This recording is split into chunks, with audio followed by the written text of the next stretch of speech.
The Green Berets are the most elite branch of the U.S. Army. They are the special forces of the Army with a number of primary missions. These include unconventional warfare, foreign internal defense, special reconnaissance, direct action, and counter-terrorism.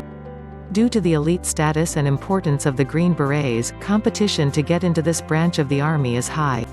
Therefore, before embarking on this, keep in mind that the competition is fierce, and you will have to have a long, difficult road to complete to enter the Special Forces. Understanding the basic qualifications: be the right age and gender. To qualify for the Green Berets, you must be a man. You also must be between the ages of 20 and 30 years old. Have good vision. Like other specialized professions within the military, you must have good eyesight to qualify. You need 20/20 vision or very close to it. Get a high school diploma. This requirement is a basic one for the Special Forces. You must pass and graduate high school. You don't necessarily need a high GPA, however, you need intelligence to pass the Army's tests for Special Forces. In fact, the Army prefers that you have at least a year of college, but that is not strictly necessary. Take and do well on the Army's aptitude test. You take this test upon entering the Army, and it measures where your strengths lie and where you would do best in the Army. To enter Special Forces, you need 110 or better in the General Technical section and 100 or better on combat operation. Join the Army. You can apply online first, if you prefer, though a recruiter will talk to you after you submit your application. You can also just go talk to a local recruiter in person. You must be over 18 to enter. You will go to the Military Entrance Processing Station to actually join. That's where your initial physical will happen. You'll also choose a specialty before you actually join. Getting the training and clearances you need: do the pre-basic training task list. This list is a catch-all of things you need to get done before entering the Army. It includes items such as setting up direct deposit and creating an Army account. You're also responsible for completing some training, from suicide prevention to anti-terrorism. You may also be responsible for completing some physical training. The full list is provided in the link. Pass the Army's basic physical test. This test is given to everyone who enters the Army. Basically, you must do a certain number of sit-ups in 2 minutes and a certain number of push-ups in 2 minutes. The more you do in those 4 minutes, the better. After that, you run 2 miles (3.2 kilometers), which is timed. What you need to pass is based on your age. For instance, if you're 18, you need to do 64 push-ups and 72 sit-ups and run the mile in 13 minutes and 42 seconds just to pass. At age 27, you need to do 67 push-ups and 72 sit-ups and run the mile in 14 minutes and 12 seconds to pass. Nonetheless, you need to do better than just passing to enter the Special Forces, as they are an elite squad. Take advanced individual training. This training is basically your vocational training in the Army. It covers everything from engineering to artillery.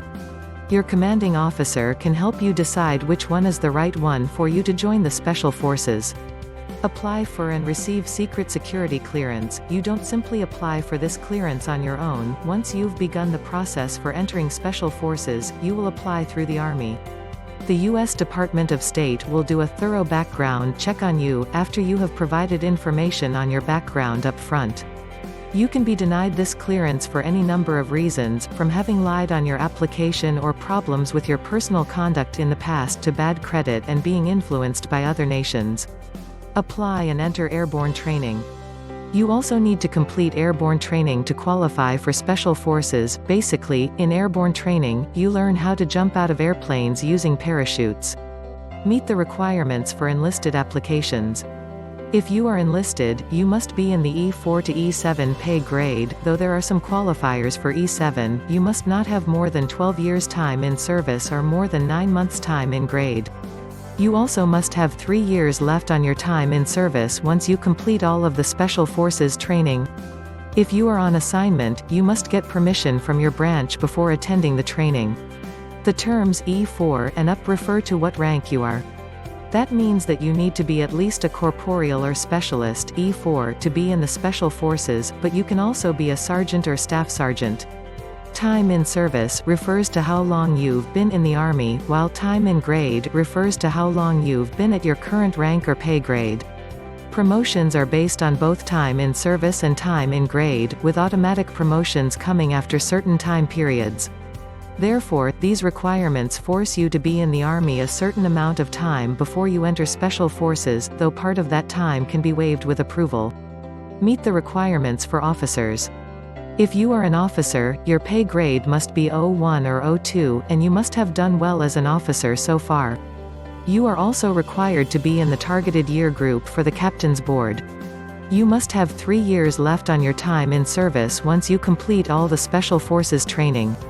Finally, you need either an 85 or better on the Defense Language Aptitude Battery or 1/1 reading and listening score on the Defense Language Proficiency Test. 01 and 02 refer to ranks, 2nd Lieutenant and 1st Lieutenant, respectively. Taking Special Forces training. Take the Special Operations Preparation Course (SOPC). This course is 2 weeks long. You need to have already qualified for Special Forces training before taking this course, by completing the previous steps. This course will basically train you for the rigorous physical requirements of the Green Berets. You also need to be adept at land navigation. This course is given at Fort Bragg. Go through Special Forces Assessment and Selection (SFAS). The SFAS course is both a training session and an assessment to see if you're able to move forward.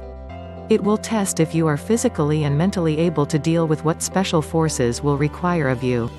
In fact, this assessment is the first official part of Green Beret training. Take the Special Forces Qualification Course (SFQC). This course lasts almost a year. It trains you in everything from small unit tactics and survival skills to language and culture. One of the primary phases of this course is the collective training or Robin Sage training. During this phase, you will be divided into units as you would be in a combat zone and deployed into the made-up country Pineland, an area in North Carolina. The phase will simulate what it's like to be on an actual mission and can separate out those who are not able to cope. Graduate from the program. If you make it through all the training, you will graduate from the program after SFQC. You will have about a week at the end to phase out of training.